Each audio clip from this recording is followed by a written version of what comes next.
בסדר, הכל טוב.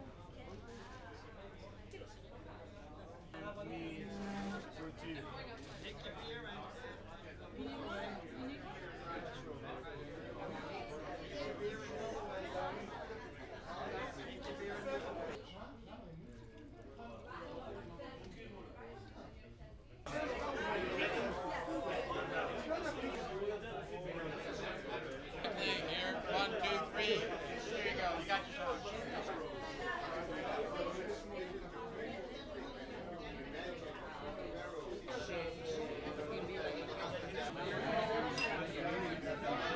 Here, my main lab is about phage therapy, and Michael is working on aging, so it's totally different. And this we did as a hobby, as a fun stuff. The student that helped us was mainly Tzemach, who's standing here, and then you can ask him questions if you want about the methods and all that. Daniel, Amichai, and Tziona from the R&D of Judea also helped. The archaeologists, you heard about them, they will present themselves. We had also the bioinformatics, Amir, who's standing here somewhere. Beer analysis was done in the University of Ariel. Beer making was done by Itai Gutman, who's now in Berlin, so unfortunately he's not here. And the beer tasting was done by Shmuel Nakai and his team from Biratenu here. Next. Our result was just published in a paper that was published in MBio. Can you look at us? Thank you very much. Our result was just published in MBio in a journal, in a scientific journal.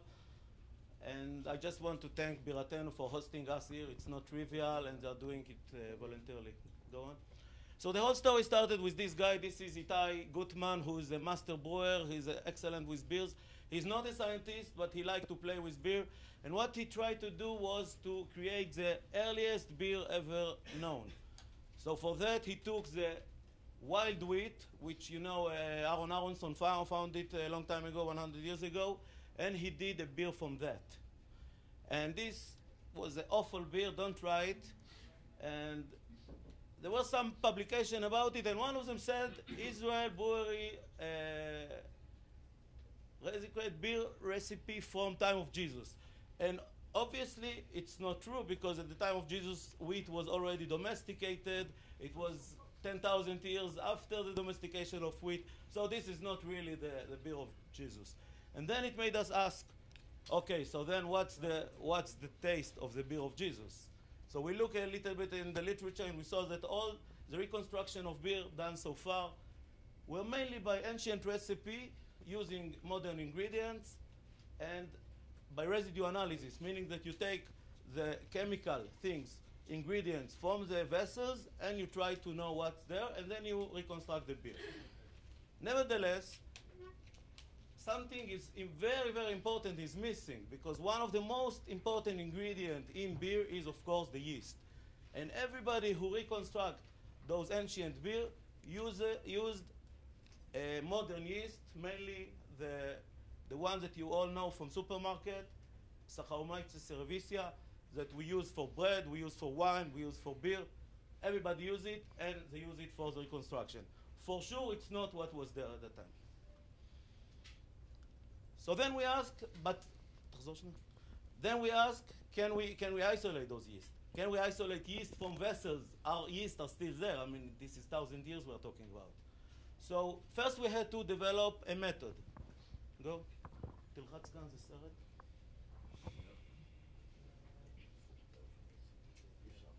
תמשיך. Anyway, so what we did was to take, this is supposed to be a movie, but you can see it later if you want. What we did was to take several vessels, bury them in the ground, with and without filtered beer. Filtered beer means that there are no yeast, of course. With the unfiltered, there were yeast. And we waited like 3 weeks. We took those vessels out, and we succeed to isolate yeast. We tried several methods. In the beginning, it didn't work, but then we found ways to isolate yeast from those vessels. And then we even saw those yeast in electronic microscopy, which was really nice. And then we went further. In Kfar Uriah, in the Shfela, there is a place called Kedma Winery. And they are specialized in wine in the Georgian style, where you take big vessels and you isolate, and you make a wine out of that, in this one. So we went to them. Fortunately, they have one of them. You can go there and see it's outside of the winery. One of the vessels was broken, and it stands there about 3 to 4 years now. It was 2 years when we took it. We took a piece out of that, and luckily we were successful to find yeast. You can see here, this is a yeast colony, this is fungus colony. We found ways to separate them, and eventually we got the yeast from this vessel. So this gave us two points, two confidence. One, that we know how to isolate yeast from vessels. Second, that yeast survive at least 2 years, which is nothing compared to 5,000, but it's close. So then so now we went to the real thing. So how biologists can go to archaeology, we didn't know what to do at all. Fortunately, at that time, in Rehov HaMasger, Tel Aviv, somebody, probably you know, the archaeologists know who was it, they dig there and they found brewery, ancient Egyptian brewery in Rehov HaMasger. So we were very happy. We sent letter to the Israel Antiquities Authority. We were sure that they will say, you know, mind your business, don't tell us you're biologists, forget about it. But the archaeologists, surprisingly, they were very excited about it, even much more than us, and they told us, let's go. So they supplied us with many, not many, they supplied like 21 shreds or vessels. We developed a pipeline how to isolate those yeast from these things in the lab. This, by the way, this one you can see afterwards, it stands over there. So you can see the real thing, the real pot. Not pot, you call it jug, sorry. Yeah, pot is in biology. Jug is jug is the word for in archaeology. And we also could see maybe some things that look like yeast, but we were not sure. Nevertheless, we succeeded to isolate 6 yeast from the 21 pieces that we have. But now, of course, go on. מה לא עובד? יכול להסתכל עלינו ולא למסך? אני צריך לדעת על מה לדבר. אוקיי, סליחה, טעות שלי. לא, אבל למה... נכון, או שצובב לי את המחשב, אבל למה זה לא עובד? תעשה סקייפ. Okay, so now actually the $1 million questions that we ask ourselves and everybody asks us, and we are asking actually ourselves until today, are these yeast authentic? Because everybody, many people would think that these yeast are all over the place. They are not special to those vessels. How do you prove that these yeast really are authentic, ancient, and were used for fermentation of ancient beer? So first we ask, can we find yeast everywhere? And the answer is no, because we took more than 100 samples, control samples from sediments, from non-related vessels like cooking vessels, from very tiny vessels that for sure didn't have beer, and we could not find yeast in them. We only find 2 yeast from some stone that was in the field, and that's it. So everybody can see, you don't need to be statistician or min hatzemach to understand that this is really significant, and this is something that is in the vessels. But then we ask, who are these yeast? Who are these yeast? And for that, we look at them, we characterize them, and we sequence their full genome. So sequencing the full genome, we got a lot of surprises here. And we were really surprised. We were not expecting that. Go on. First yeast, actually the first 2 yeast from the Egyptian, go on. The first 2 yeast from Egyptian sites were found to be similar to yeast that you can find on figs and on trees, not on the ground, not on soil. And then the other one that we found in Tel Aviv was a yeast that, although is not used for making beer, but it is a very known contaminator of beer, which means that probably it was in the beer, contaminating it here and destroy it. And it was there in the jug. And then we found another one that we can relate it. It was very similar to yeast that you can find nowadays in Zimbabwe when they do traditional beer. And we found it in a jug in Israel. So this was really surprising. This is a yeast that is now being used to make beer. And I mean, they don't know that this is a yeast, because what they do, they have this mud full of yeast that they are transferred from beer to beer. And if you check what is there, that's what you will see. Then we found another one, which came from a vessel that you can see also here, and Yuval will talk about it more, that has a mead in it. We knew that it has a mead because mead, you know, temet, honey wine. It has a mead because there was residue analysis that shows that mead was there. So we isolate the yeast, we check who is this yeast, and we were very, very surprised to see that this yeast is very similar to yeast that you can find in Tej. And what is Tej? It's a honey mead made by the Ethiopians. So again, we were really surprised. We could not predict that. And it was found in this Tej. Go on. And the last one, and we were very happy to find it, was Cerevisiae. Saccharomyces cerevisiae. As I told you, this is the yeast that eventually was domesticated. All of us are using it now. You are doing yeast cake, ugot shmarim. You are using this yeast. You are going to the supermarket, you buy yeast. This is the yeast. This is the yeast that we are using, and we found it in a Philistine vessel. So, and when we map it, where can it be among the yeast that we know today? Actually, it was among the wine yeast. So we don't know. Maybe this is the ancestor of all the yeast today. Maybe not. We cannot tell. One very interesting story was with the lamps, because lamps, again, a new surprise. What we found with lamps. Are you interested, or should I go on? No. טוב, תעבור. סט שלכם, תמשיך. תמשיך. Okay, so we analyze those, we produce beer from this yeast, we analyze it chemically, and we gave it also to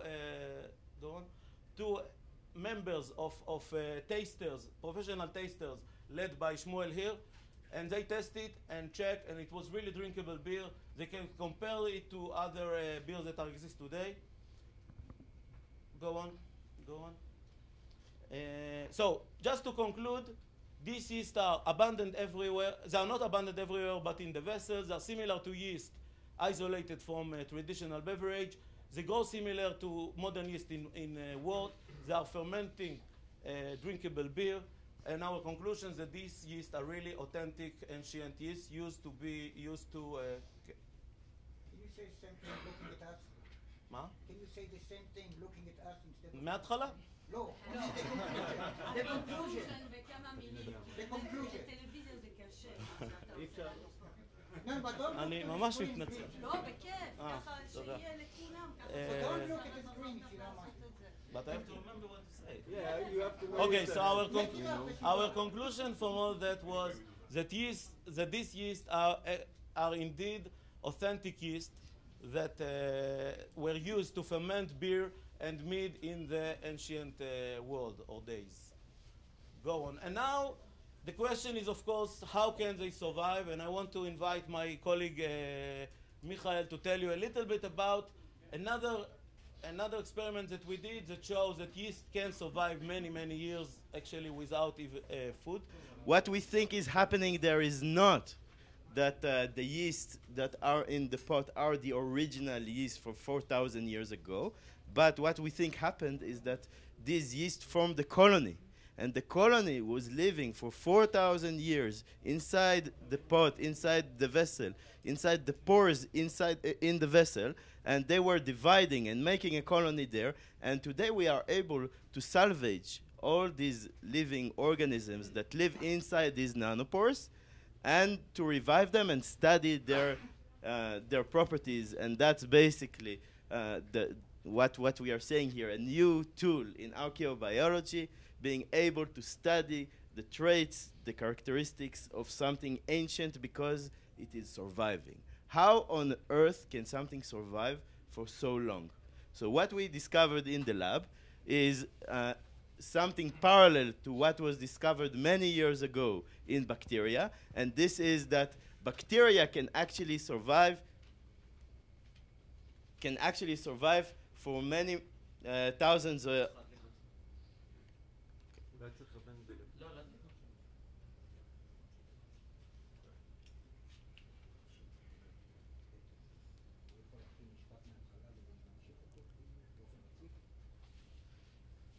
So, okay.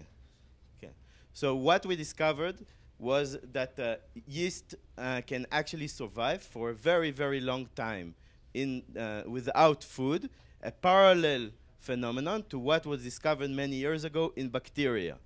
But yeast are not bacteria. So in the lab, we started to analyze what happens to yeast without food, and the setting was that we analyzed yeast that was left in a brewery inside a beer bottle, which is a very, very stressful environment, actually, for microorganisms for 2 years without the addition of food. What was discovered, actually, these are the yeast. These are the photo of the cells you can see here. And what you can see here also is this is the original yeast, and this is the survivor after 2 years. And we put it at 55 degrees. And then we look at how many colonies survived this treatment. And you can see by diluting it tenfold, tenfold, tenfold like this, that the survivor yeast is much more durable. It is surviving for much, much longer. And we made beers. We remade beers out of the original yeast and out of the survivor yeast. And actually, these beers taste very, very different. This is something that reflects the adaptation that the yeast is undergoing when it is starved for nutrients for so long. And to talk about the archaeological setting where we found this yeast, I invite Dr. Yitzhak Paz from the Israeli Authority. Thank you very much. I want to discuss in a few words the meaning and the importance of beer in the ancient Near East, and afterwards I will discuss briefly the aim of the project and the first stages of the project, and then I will call my colleagues Aaron and Yuval. Now, speaking about ancient Near Eastern beer, one should forget some of the facts or the truths that are known in modern day, because modern day beer is something that meant for leisure generally. People sit and see football play and football game, and they drink beer. And it's not what was in ancient time. In ancient time, it was a daily foodstuff, and it was drink daily everywhere and by all population. You can see here the process of making beer in Egypt, and you see even a model of a brewery in Egypt. There were, let's say that in Egypt, there were some breweries that excavated, and they date to the 4th millennium BC, about 6,000 years before our time. And there were also models in which we can see the way beer was produced. But it's important to note that beer was consumed by each and every segment of population, and it crossed age, it crossed gender, it crossed socio-political, socio-economical conditions. So infants drank beer, elderly population drank beer, soldiers drink beer. As a matter of fact, we know that beer is strictly forbidden in modern armies, but the Egyptian army was fueled by beer, because each and every soldier drank about 3 liters of beer every day, and still they conquered the ancient Near East. And think about the prohibition for drinking during driving. The Egyptians drove their chariots, thousands of chariots, and swept in the ancient Near East. What was the alcoholic content, though? Yeah. Alcoholic content. It's about 6% of alcohol. 5 to 6%. Okay, so alcohol, beer was very common, and it was very daily. It was mundane foodstuff. Now, we think that mostly they drank unfiltered beer. This is why they used straws. We can see that beer was consumed during celebrations, during cultic activities that are connected to the activities that were made in shrine. Generally, we see people sit and drink with straws, probably unfiltered beer, and you can see the containers. And the whole ceremony was accompanied by music and dancing and other type of activities. But this is one type of activity that we can see mainly in Mesopotamia. But like I told you before, in Egypt, you can clearly see that beer was consumed by each and every segment of population. Now, another thing is that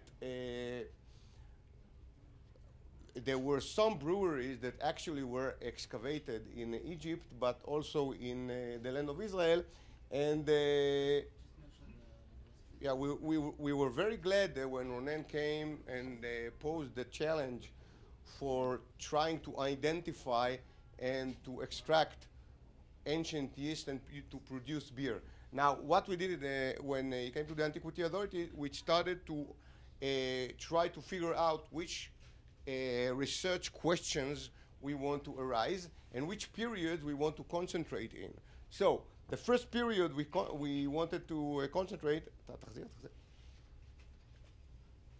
was the early Bronze. I will talk in a minute, but let's see that the vessels that you will see and that we will discuss, which contained ancient yeast, came from four main sites. Tel Tzafit in the Judean Shephelah, Ramat Rachel in Jerusalem, Rehov HaMasger in Tel Aviv, and Ein Besor in the Besor region in the Negev. Okay, now for the earliest yeast that we discovered came from two sites.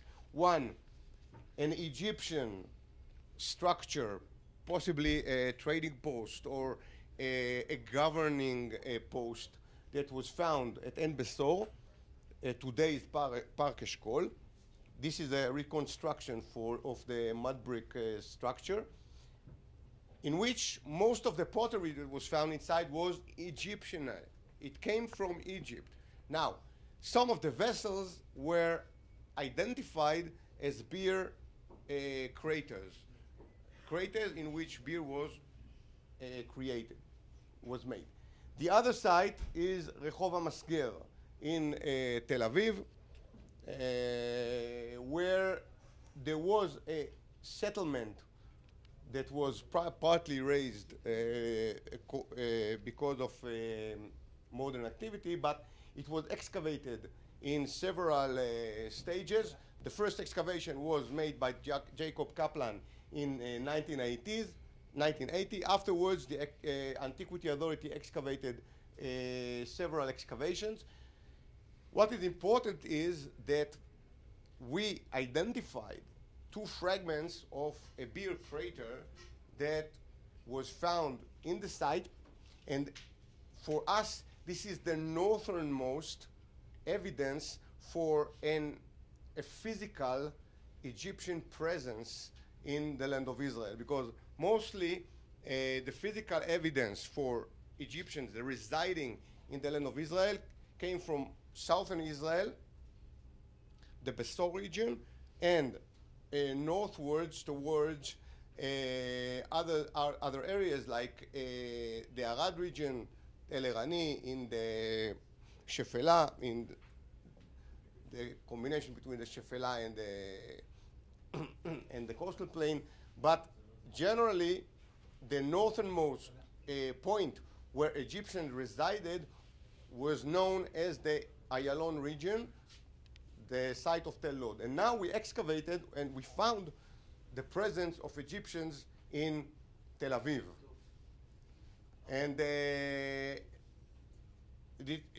stretches further the Egyptian presence and, of course, the drinking of beer. And, of course, nothing changed in Tel Aviv, and you can see that people drink beer today even in Tel Aviv. Now, the next site was Tel Tzafit, and I will call Professor Aaron Meir, who excavated Tel Tzafit. Thank you very much. Good afternoon.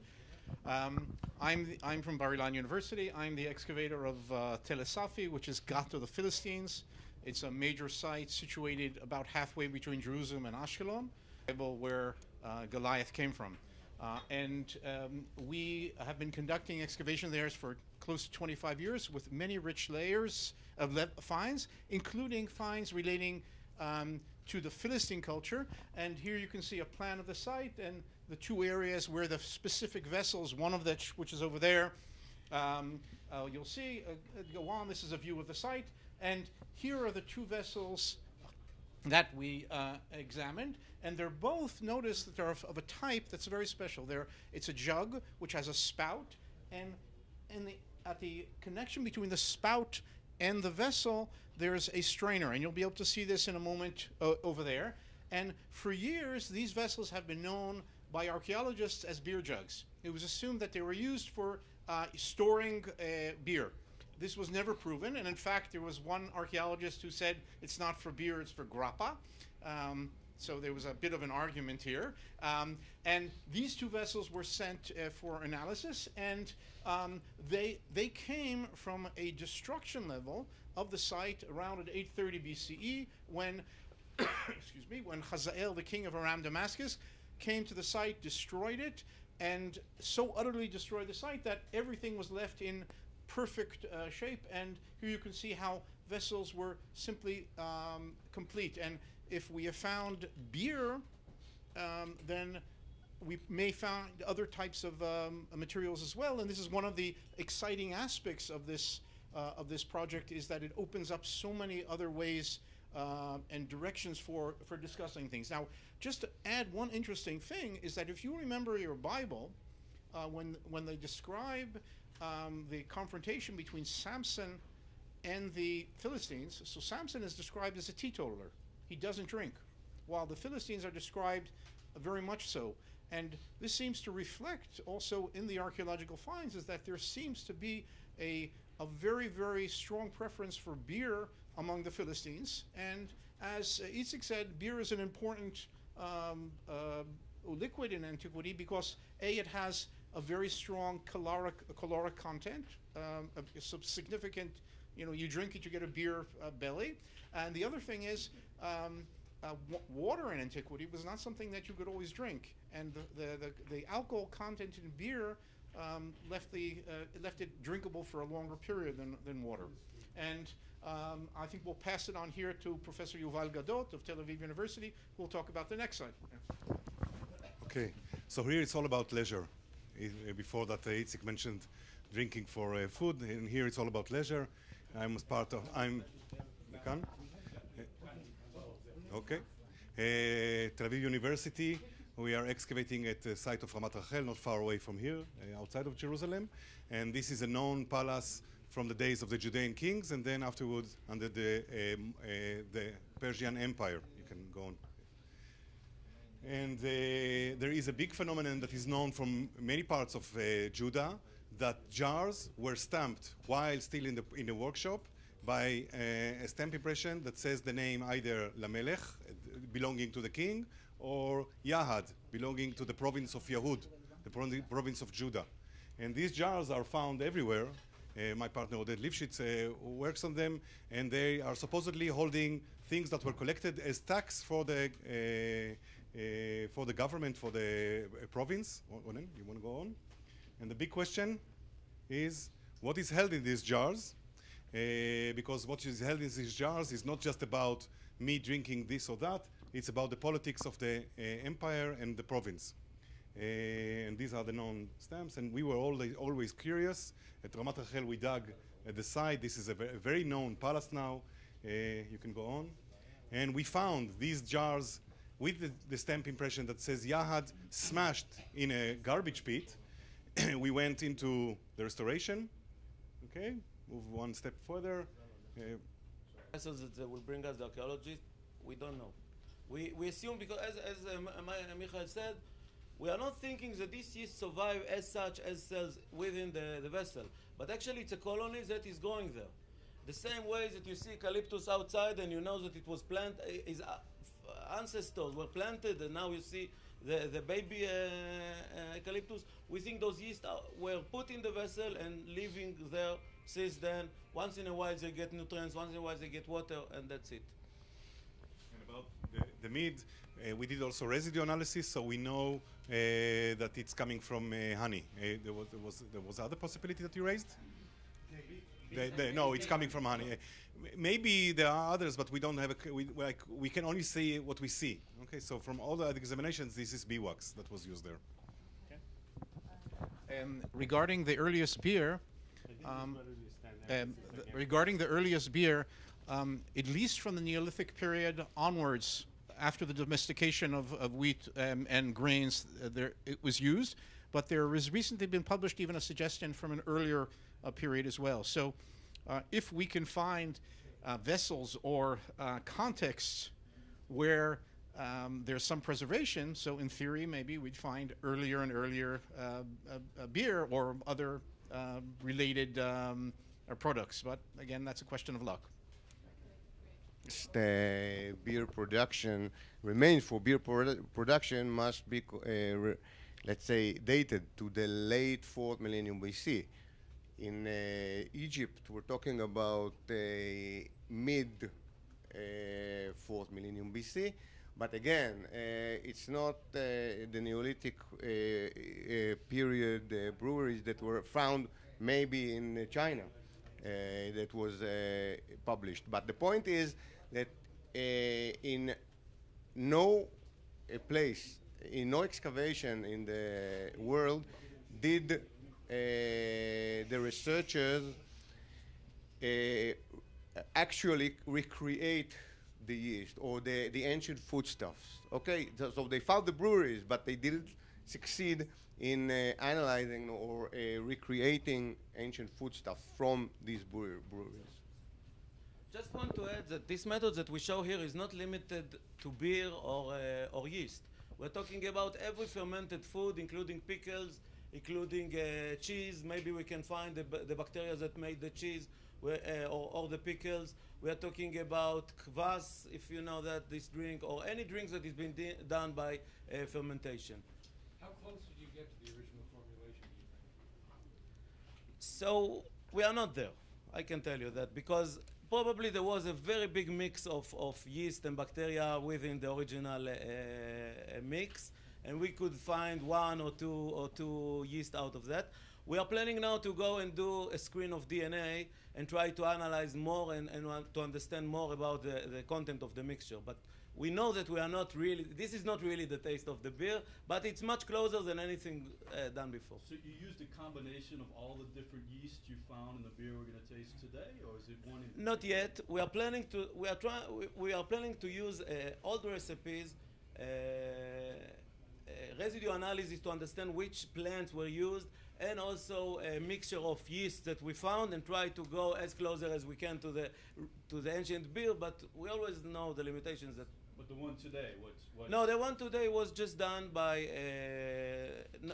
standard recipe that was done just for comparison for the paper, for the scientific paper, just for comparison. It was not done in an ancient recipe. The only thing that we did as ancient was the mead, because that's very simple. You just add honey to water and yeast and you get it. But which yeast, the beer we have today, which yeast, from which era? Oh, this one is the Philistine one, is the one that is cerevisiae, is the one that we use also today, that's close to the ones that we use today, which made also the best beer. It's not a mistake, it's not a luck that it was chosen to be domesticated. It's really make good beer. From which location is it?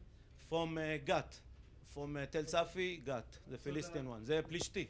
So how old is that then? That yeast? 3,000 years old. So again, it's not the yeast. It's his ancestor are 3,000 years old.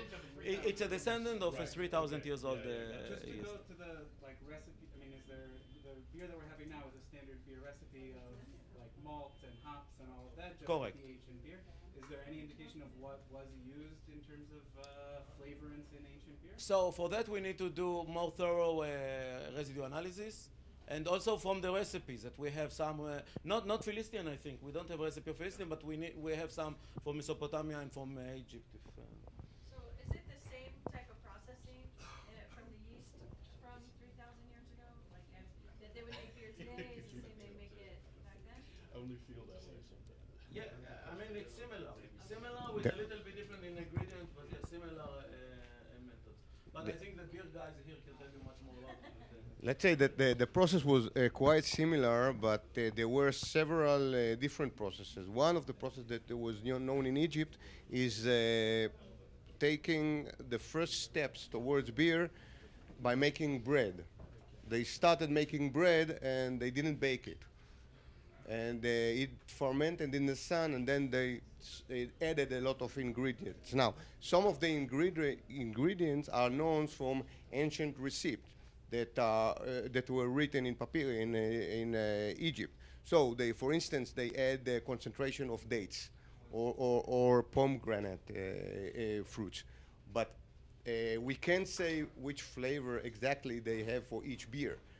Now, Patrick McGavran, back in 1996, he succeeded in creating a beer. He called it Tutankhamun in the brewery of Newcastle. But again, it included modern ingredients. So Yeah. Yes, there are recipes from Egypt and from Mesopotamia. So I was asking you earlier, but is there some serious thought given to commercializing this somehow to sell ancient style So beer? hold on, we have Shmuel Nakai who's going to come and speak a little bit about the process of how we take the ancient beer that's 3,000 years old, the colony, how do we make the beer, and is this going to be coming soon to a store near you? Write $1 million check, we'll give it to you. Can you say your name? Yeah, so hi, I'm Shmuel Naki, actually, from the Jerusalem Beer Center.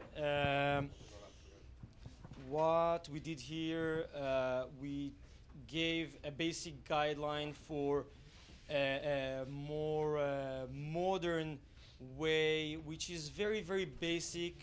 Things haven't changed a lot since ancient times in the production of beer, but we tried to eliminate everything which is external to the study.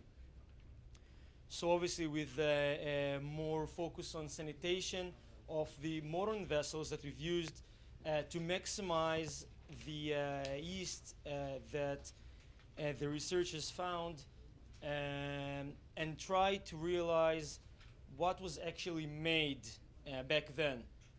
So we took some grain which is produced for beer or basically high grade ingredients, and when you make a beer you basically make a cereal soup and you let it rot in a sense in a very controlled way. So it wasn't exactly the way it was made back then, but it was important that we know that we use the yeast that we have and we maximize their ability to ferment stuff into tasty beverage, which is obviously alcoholic. So it was made basically like any other beer, making a mash of cereal, pasteurizing it, chilling it down, and then reintroducing certain amounts of the yeast that we've talked about, basically creating alcohol and flavors which are distinct to each individual strain.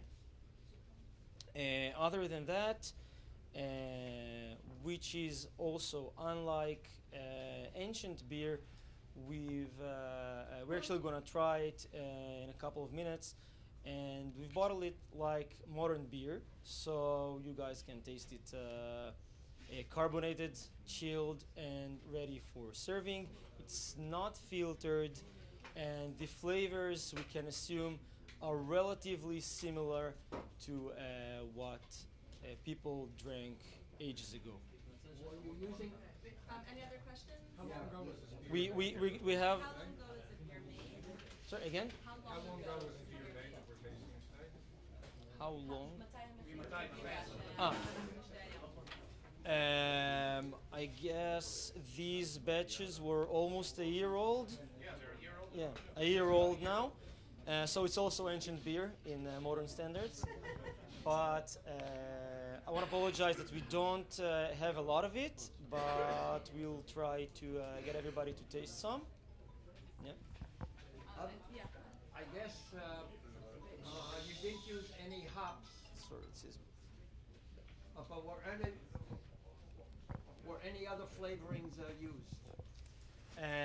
We did use a little bit of hops, just because they're antimicrobial to different things. So it's a natural preservative of the beer, but unlike modern beer, it wasn't added as flavoring and very, very minimal additions just to stabilize the beer. Again, everything to maximize what we can know about the ancient yeast in use. What I said, we just try to compare those beer in a standard recipe. We didn't try yet to really imitate the ancient beer. We are going to do that, but at this case, it was just the standard for comparison between them. Can you compare it to what type of beer would you compare it to now?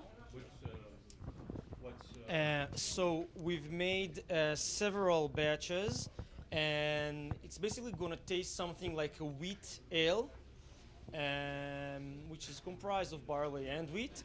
And we've made mead also, which is basically diluted honey. Okay, and unlike traditional mead making, we've pasteurized the honey in order not to introduce any yeast that's present in the honey itself, and it's basically going to taste like sparkling wine.